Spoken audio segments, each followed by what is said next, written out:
같은 경우도 굉장히 많이 들어와요. 그러한 내용입니다. 목사님들도 설교를 많이 하고 이게 예전에는 연극으로도 많이 했던 그러한 성경의 내용입니다.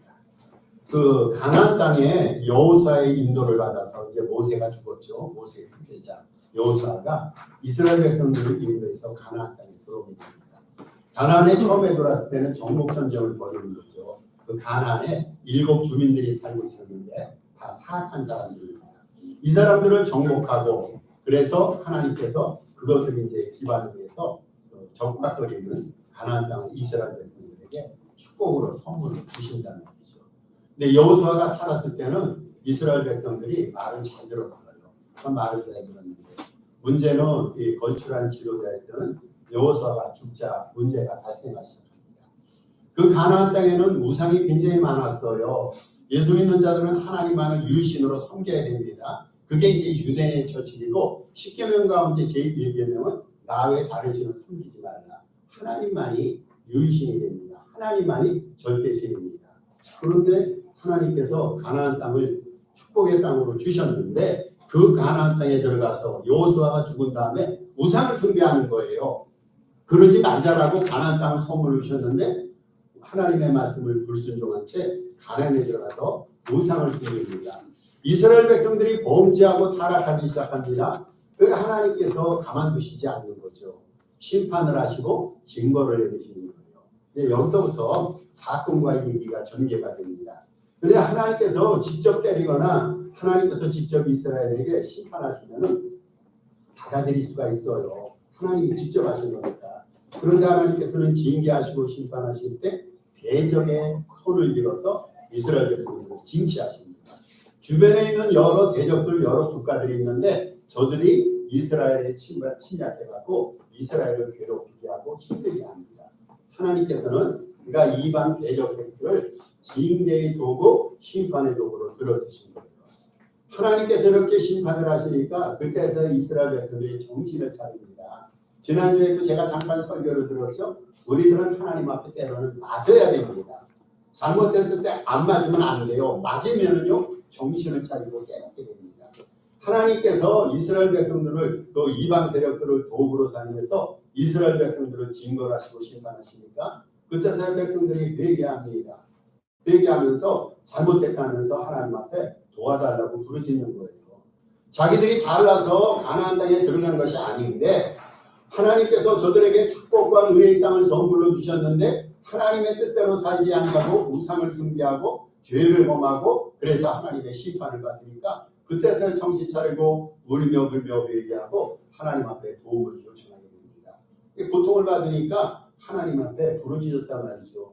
하나님께서는 참 좋은 분 아닙니까? 그래도 회개하고 당신 앞에 부르짖는 이스라엘 백성들을 긍휼히 여기셔서 이제는 구원을 위해서 이스라엘 백성의 구원을 위해서 위대한 지도자들을 보내주시는데 그들을 가르쳐서 사사라 말합니다. 사사. 우리는 오늘 사사기서 7장을 함께 합동을 했어요. 여러분 사사는 뭡니까? 이스라엘 백성들의 초대왕이 사울왕이에요. 사울왕을 통해서 그 이후부터 다윗왕, 솔로몬왕, 르호보왕 그 다음에 남과 북으로 갈라지면서 많은 왕들이 이스라엘을 지배하는데 왕들이 이스라엘을 다스리는 시대를 왕정시대라고 합니다. 그렇다면 왕정시대 이전에 이스라엘을 다스렸던 시대를 사사시대라 말하는데 그 사사시대의 주인공들이 바로 사사들입니다. 사사들. 그래서 이 사사들이라는 것은요. 왕정시대 이전에 이스라엘 백성들을 다스렸던 통치자들이고 재판관이 됩니다. 왕은 아닙니다. 왕은 세습이 되지만 사사들은 세습이 되지 않아요. 몇 명의 사사가 있습니까? 12명의 사사가 있습니다. 그 중에 오늘날 주인공이 기도원은 제6대 사사가 됩니다.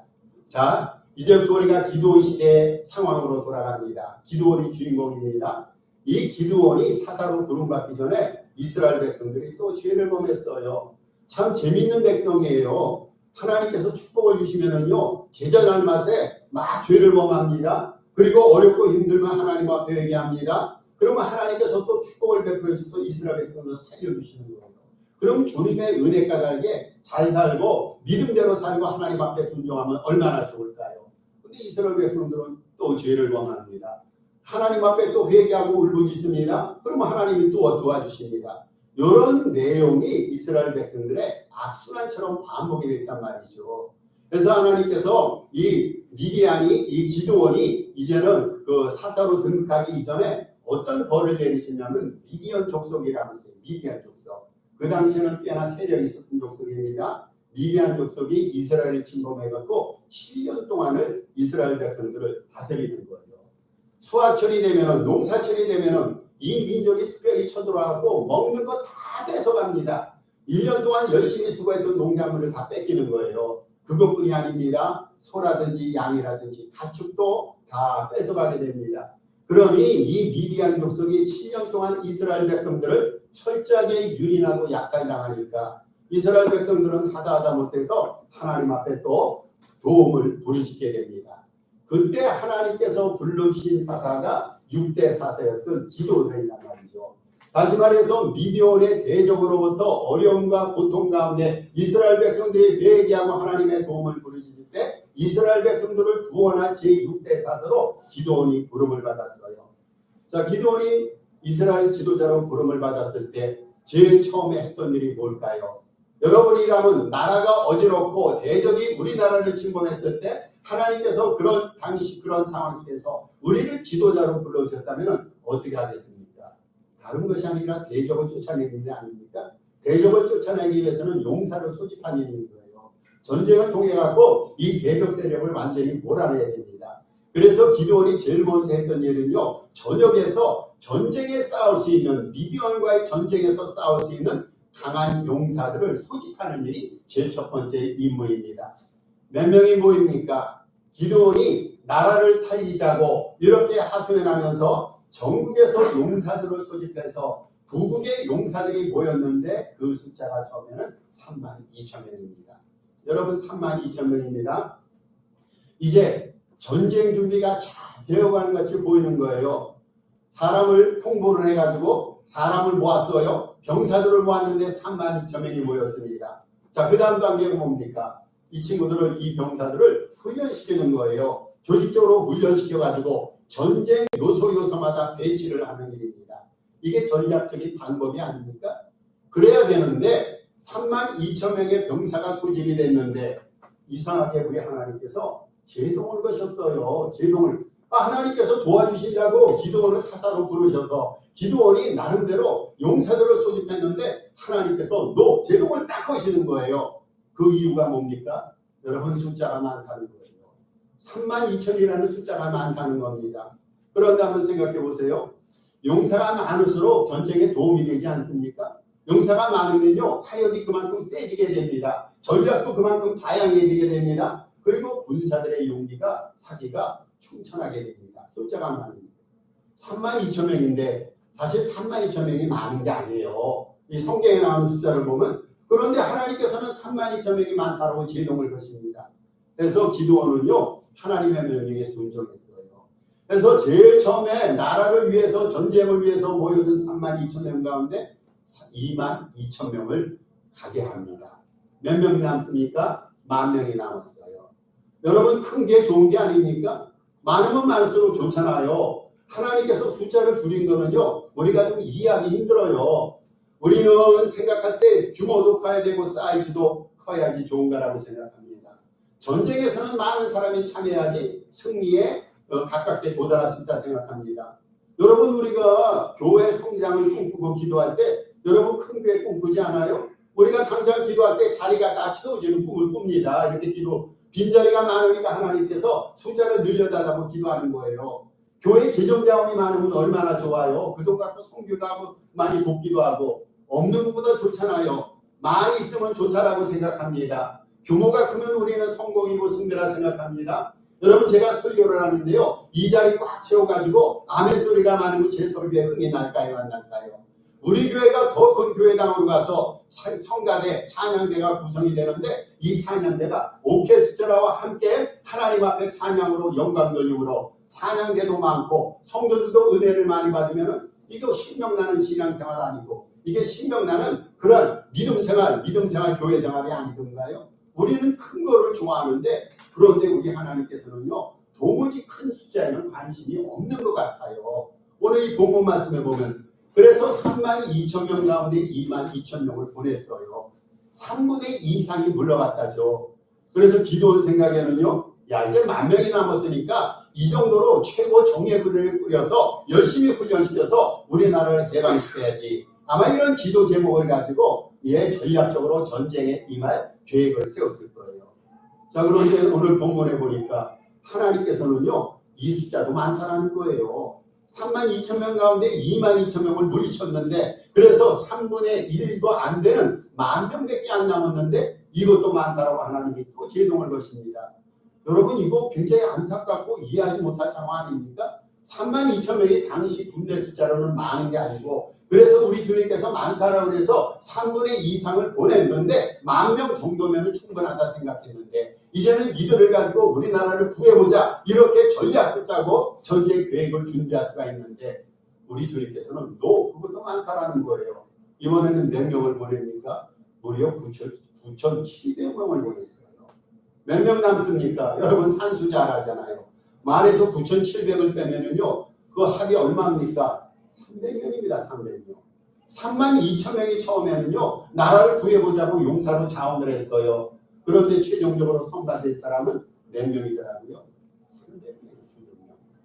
애초에 1%도 안 돼요. 32,000명 가운데 300명이라면 여러분 1%가 안 되잖아요. 그것만 선발했어요. 이들만 이 소수의 용사를 가르쳐서 우리는 그 유명한 기드온의 300용사라 말합니다. 자, 결론입니다. 그러면 이 300명을 갖고 전쟁에 승리했을까요? 패배했을까요? 승리했습니다. 여러분 좋잖아요. 적은 숫자를 갖고 전쟁에 승리했어요. 인력 손실, 재정 낭비가 그만큼 없었단 말이죠. 아니 우리가 성경적으로 말하면요. 소수의 무리가 맷길처럼 많은 대적을 이기게 된 것은요. 기드온의 정법이 탁월해서가 아니라 300용사가 탁월해서가 아니라 하나님이 전쟁을 이기게 하십니다. 하나님이 이기게 하셨습니다. 오늘요. 저는 이 소수의 용사들이라는 제목을 가지고 우리가 이 제목 속에서 이 내용을 함께 탐구하면서 받아야 될 두 가지 교훈, 오늘 본문에서 배우는 두 가지 교훈을 좀 말씀드리고 싶어요. 그냥 띄워주셔야겠어요. 오늘 본문에서 배우는 두 가지 영적인 교훈이 있습니다. 첫 번째 교훈입니다. 첫 번째 교훈은 전쟁 승리는 띄워주세요. 전쟁 승리는 전적으로 주님의 손에 달려있다는 거. 여러분 이것으로 오늘 우리가 본문에서 배우는 거예요. 군사들의 체력이라든지 군사들의 전략이라든지 화력이라든지 그리고 주둔 어디에 로케이션 어디에 군대들이 주둔하고 있는가 이런 것이 아니란 말이죠.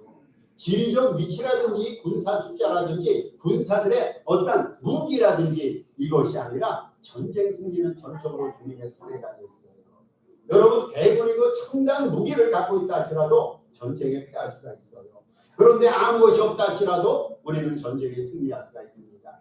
전쟁의 승리는요, 인생과 삶의 승리는요, 전적으로 주님의 손에 달려 있어요. 이게 비단 전쟁 문제뿐입니까? 개인적인 문제든 교회 일이든 은혜 받고 부흥되고 성공과 열매는 우리 주님으로부터 나옵니다. 이걸 우리는 오늘날 배우는 거예요. 32,000명이 군사로 다 동원된다고 해서 전쟁이 승리한다는 보장이 없어요. 그러나 300명일지라도 그 전쟁에서 승리할 수가 있는데 그것이 전적으로 주님의 손에 달려있다는 거예요. 우리 주님께서 역사와 삶의 주관자가 되십니다. 우리 인생을 주관하시는 분이 하나님이에요. 우리 교회의 암달과 장례를 주관하시는 분이 하나님입니다. 어떤 선교단체가 있는데 선교단체 아름다운 신앙의 열매가 맺어지기 위해서 그거를 주관하는 분이 바로 우리 주님이라는 거예요. 여러분 주님께서 역사의 주관자가 되시고 섭리자가 되시고 인도자가 되시고 통치자가 되십니다. 그래서 사도 바울이 로마서 11장 36절에서 이렇게 증언합니다. 그가 증언하기를 만물이 주에게서 나오고 주로 말미암고 주로 돌아간다라고 말합니다. 여러분 모든 것은요 우리 주님으로부터 시작이 돼요. 주님에 의해서 주님의 뜻대로 열매와 결과가 맺어진다고 바울이 얘기를 합니다. 인간적으로 우리가 연약할 때가 있어요. 현실적으로 부족할 때가 있습니다. 여러분 그렇지라도요 우리가 주님의 손에 붙들리기만 하면은요 우리는 승리할 수 있고 성실하고 하나님 앞에 영광을 누리는 일꾼이 될 수 있고 영적 전투에서도 강한 승리를 구가할 수 있는 강한 용사가 될 수가 있습니다. 전쟁의 승리는 전적으로 우리 주님의 손에 달려 있습니다. 정말로 우리가 행복하고 잘 사는 아름다운 교회고 아름다운 가정삶을 이루기 위해서는 우리 주님 손길에 모든 것을 내어맡아야 돼요. 주님 앞에 맡기면 주님을 믿고 추종하고 따르고 순종하면 주님께서 그런 우리의 아름다운 순종의 마음을 보시고 주님께서 역사해 주시는 거예요. 이거를 오늘 우리가 본문을 통해서 배우게 됩니다. 자, 두 번째 또 띄워 우리에게 꼭 필요한 것들은요 많은 것이 아니라 몇 가지 그거 배우는 거예요. 다시 말씀드립니다. 여러분 우리가 인생을 살아가면서 꼭 필요한 것들은요 결코 많은 것들이 아니에요. 아주 극소수 몇 가지 것들입니다. 자, 이 말을 오해해서는 안 돼요. 그러면은 많은 것은 나쁜 겁니까? 그렇게 말해서는 안 되죠. 우리 한자 사자성어에도 다다이설이란 말이 있어요. 많으면 많을수록 좋아요. 여러분 필요한 것이 많으면 좋아요. 필요한 것들이 많으면 많을수록 좋은데요. 그러나 많다는 자체가 의미 있는 거 아니에요. 왜냐면요. 많은 것 가운데요. 대다수가 불필요한 것들이에요. 많은 것 가운데 대다수가 우리에게 인생의 짐이 되는 것들이에요. 주님이 우리에게 알려주시는 교훈이 그거예요. 많은 것이라고 해서 그것이 무작정 좋고 의미 있는 것이 아닙니다. 그럼 반대로 이렇게 생각해 보십시다. 적은 것은요. 다 좋은 것이에요. 적다라는 것이 다 의미 있는 것입니까? 그것도 아니죠. 오늘 우리가 본문에서 배우는 것은요. 지나치게 큰 숫자에만 관심 갖지 말자라는 거예요.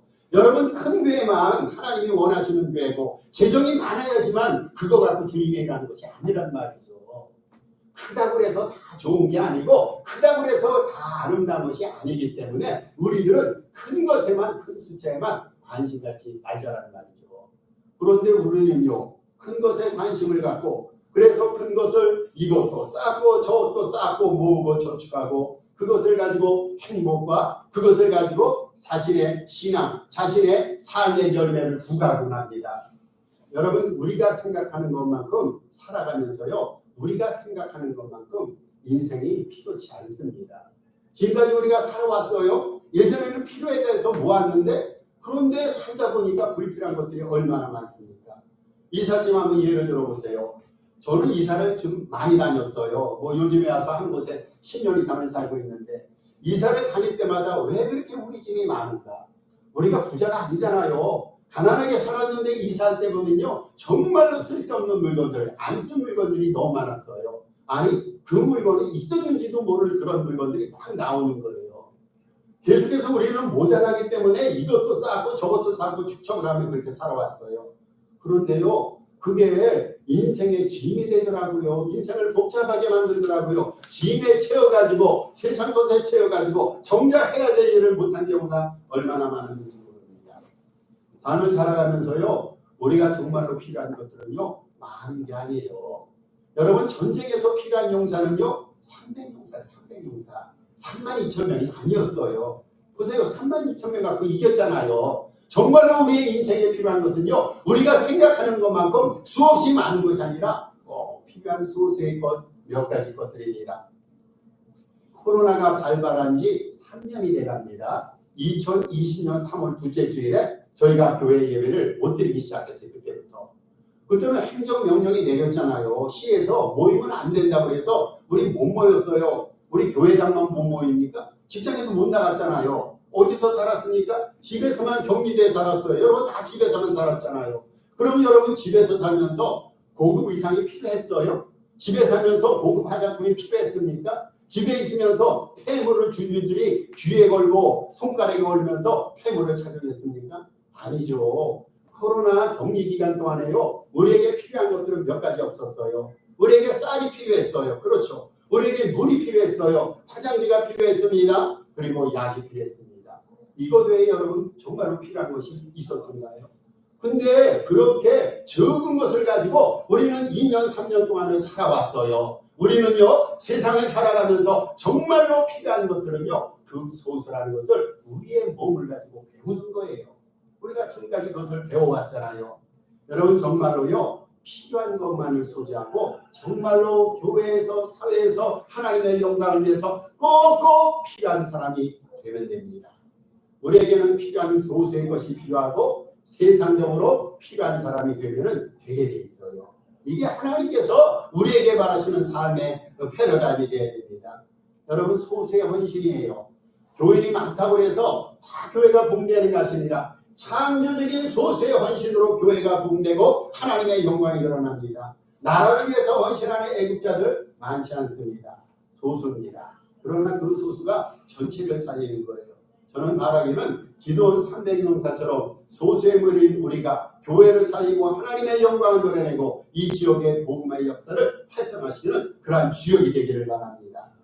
그러면 본문에서 우리 주님께서 쓰시는 하나님께서 쓰시는 용사의 선발 기준이 있습니다. 올려주세요. 용사의 선발 기준이 있는데 첫째로 담대한 사람을 하나님이 쓰십니다. 담대한 사람이에요.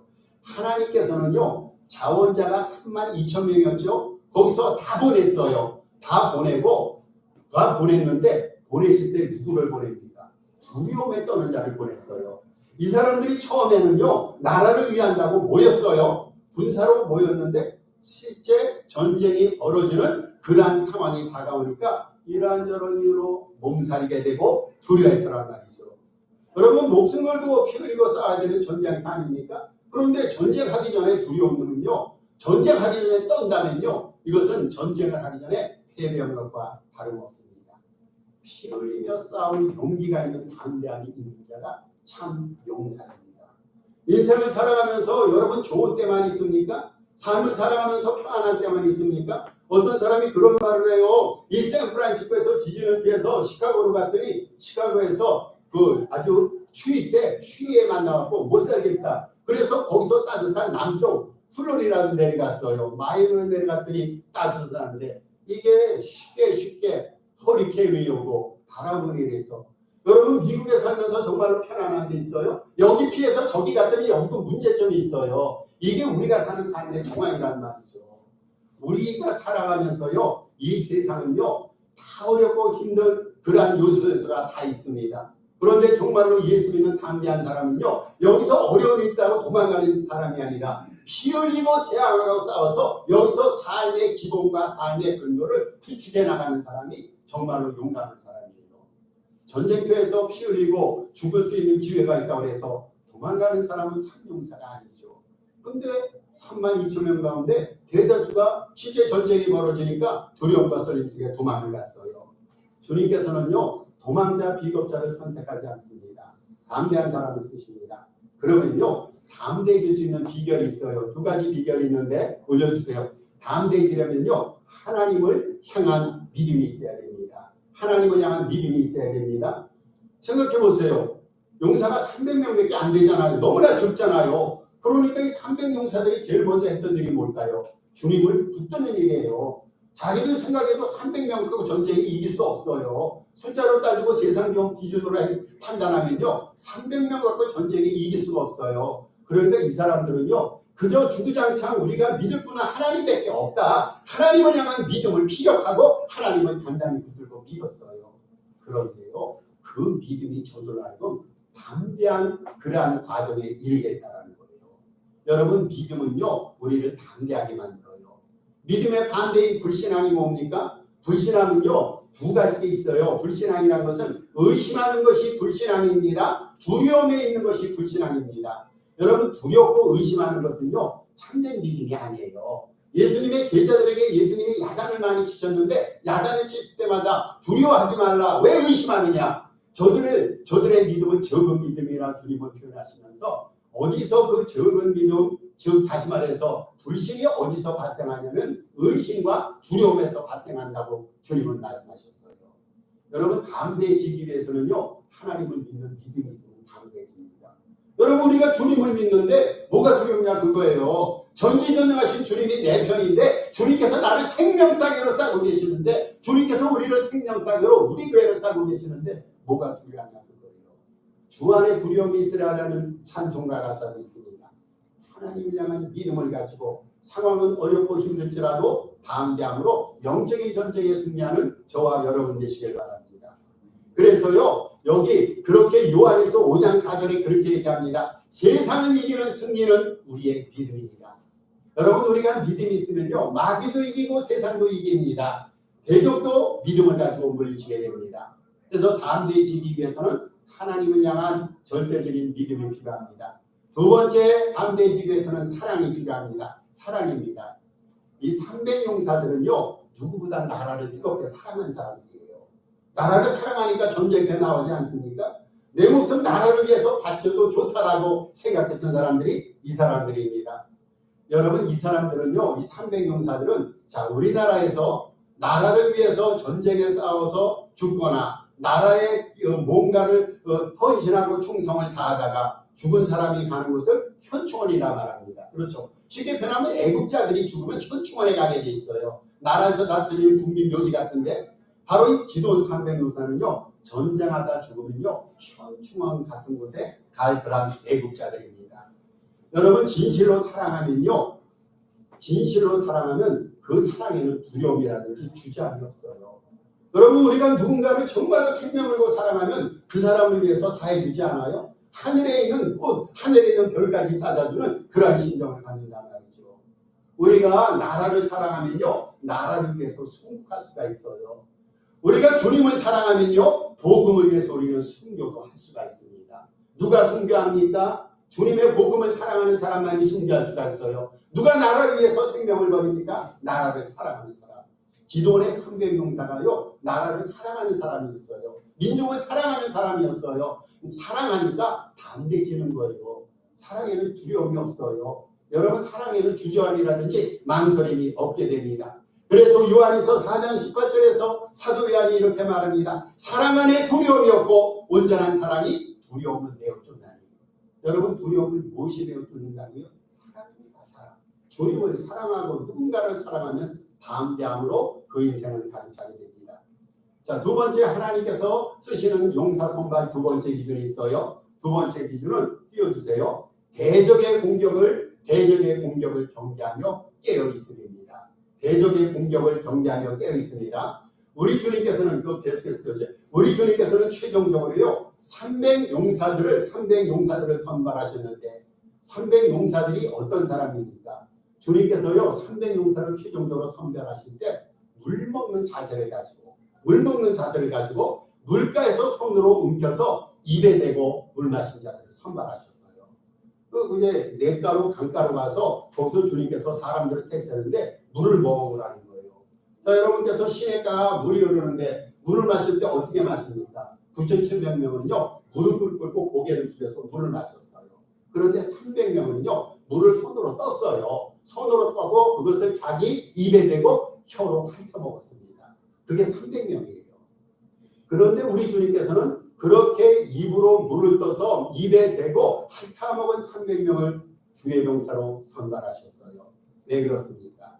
저들은요 적의 공격에 대적에 경계하며 근신하며 앞을 바라보는 자세와 태도를 견지했기 때문입니다. 입은 속여서 물을 먹으면서도 눈은 앞을 바라보는 거예요. 적이 언젠가 쳐들어올까 적의 공격에 경계하고 대비하는 자세입니다. 여러분 이렇게요 용사에 합당한 자세는요 근신하며 깨어있는 자세입니다. 주님께서 쉽게 표현해서는요 300용사를 깨어있는 자들, 근신하는 자들을 주님께서 깨우시고 선발하셨단 말이죠. 여러분 오늘날 우리들은 깨어있어야 됩니다. 예수님께서도 성경에서 여러 차례 말씀하셨어요. 깨어있으라, 깨어 기도하라, 경상하라 똑같은 말입니다. 우리는 깨어있어야 됩니다. 그래야 우리는 강한 용사가 될 수가 있어요. 깨어있어야지 대비할 수가 있고 깨어있어야지 적들의 공격에 방어할 수가 있어요.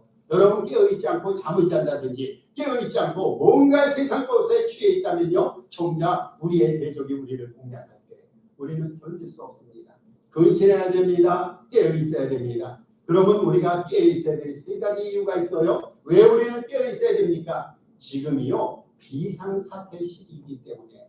여러분 지금이 정상적인 세상입니까?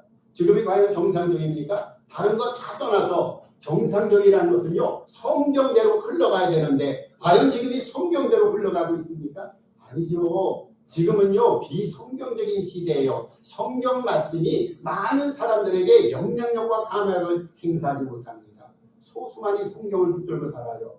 여러분 지금은요 우상숭배 시대가 아닙니까? 물질망린 시대가 아닙니까? 여러분 지금은요 그 기술주의 시대가 아닙니까? 우리가 예수를 믿는다 하지만 수없이 많은 종교가 있어요. 종교 혼합주의 시대입니다. 그리고 지금은 우리가 살고 있는 이 시대는 비성경적인 시대입니다.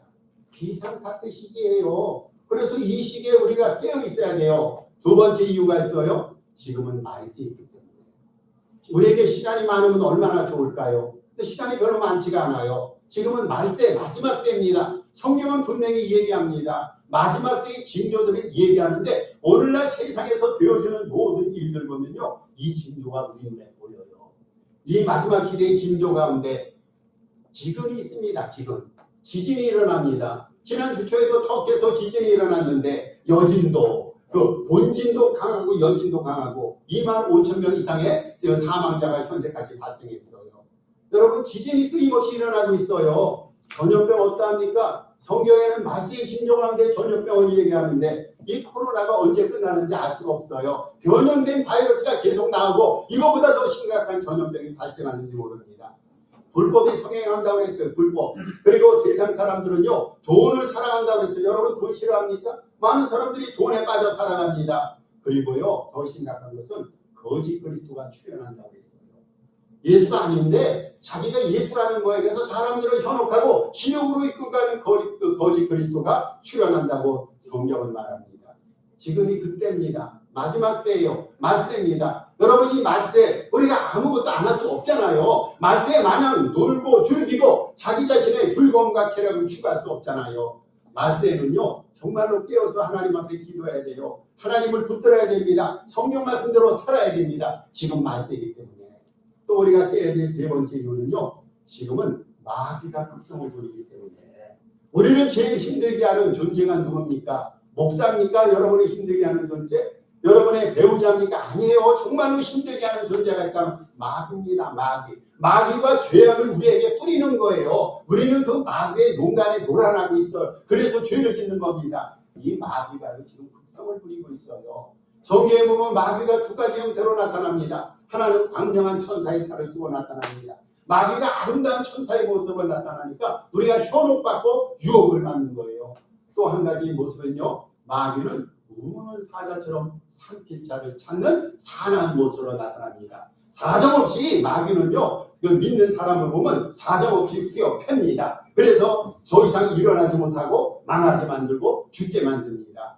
마귀가요, 광명한 천사의 모습을 가지고 오늘날 세상을 현혹해요. 우는 사자의 모습을 가지고 삼킬 자를 찾고 있습니다. 이렇게 마귀가 극성을 부르는데 우리가 과연 자고만 있어야 됩니까? 마귀가 극성을 부리는데 우리가 세상 향락에만 취해 있어야 됩니까? 아니란 말이죠. 깨어 있어야 됩니다.